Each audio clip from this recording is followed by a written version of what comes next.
தமிழகம் முழுவதும் பெண்களுக்கும் குழந்தைகளுக்கும் எதிரான பாலியல் குற்றங்கள் அதிகரித்து வருவதாக எதிர்க்கட்சிகள் கடும் விமர்சனங்களை முன்வைத்துள்ளன.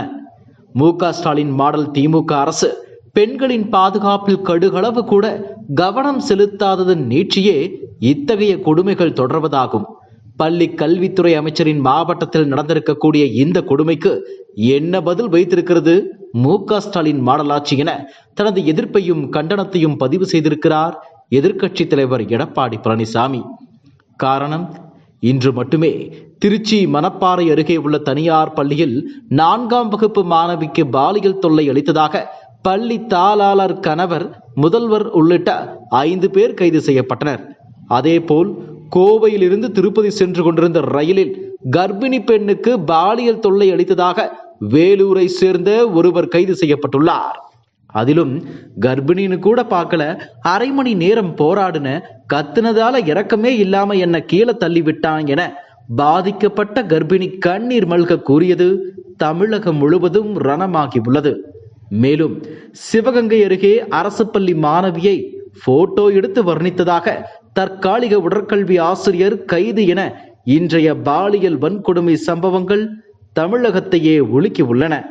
மேலும் கடந்த 2 நாட்களாக நடைபெற்ற குற்றச் சம்பவங்களும் அடுத்தடுத்து பெண்களின் பாதுகாப்பிற்கு கேள்விக்குறியாக இருக்கின்றன. குறிப்பாக கிருஷ்ணகிரியில் மாணவிக்கு பாலியல் தொல்லை அளித்ததாக 3 அரசு பள்ளி ஆசிரியர்கள் கைது செய்யப்பட்டனர். கோவையில் ஆட்டோவில் 14 வயது மாணவியை பள்ளிக்கு அழைத்துச் சென்ற ஆட்டோ ஓட்டுநர் பாலியல் தொல்லை கொடுத்து கர்ப்பமாக்கி கருவை கலைத்துள்ளான். இதையடுத்து அந்த நபரை மேட்டுப்பாளையம் போலீசார் கைது செய்துள்ளனர். அதோடு சிவகங்கை மானாமதுரை அருகே 8 மாணவிகளுக்கு பாலியல் தொல்லை அளித்ததாக முதியவர்கள் உட்பட 7 பேர் கைது செய்யப்பட்டது என பாலியல் தொல்லை சம்பவங்களின் பட்டியல் நீண்டு கொண்டே போகிறது. இந்த நிலையில் எதிர்க்கட்சிகள் தொடர்ந்து கண்டனம் தெரிவித்து வருகின்றனர்.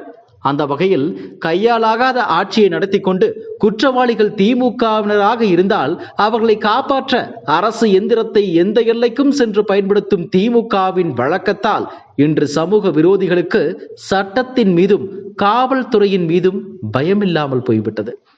பெரியவர்கள் முதல் சிறு குழந்தைகள் வரை பெண்களுக்கு தமிழகத்தில் பாதுகாப்பில்லை என்பது உங்களுக்கு உறுத்தவில்லையா முதலமைச்சர் மு.க.ஸ்டாலின் அவர்களே என தமிழக பாஜக தலைவர் அண்ணாமலையும் சரமாரியாக கேள்வி எழுப்பியுள்ளார். இதற்கெல்லாம் என்ன விடை? பொறுத்திருந்து பார்ப்போம்.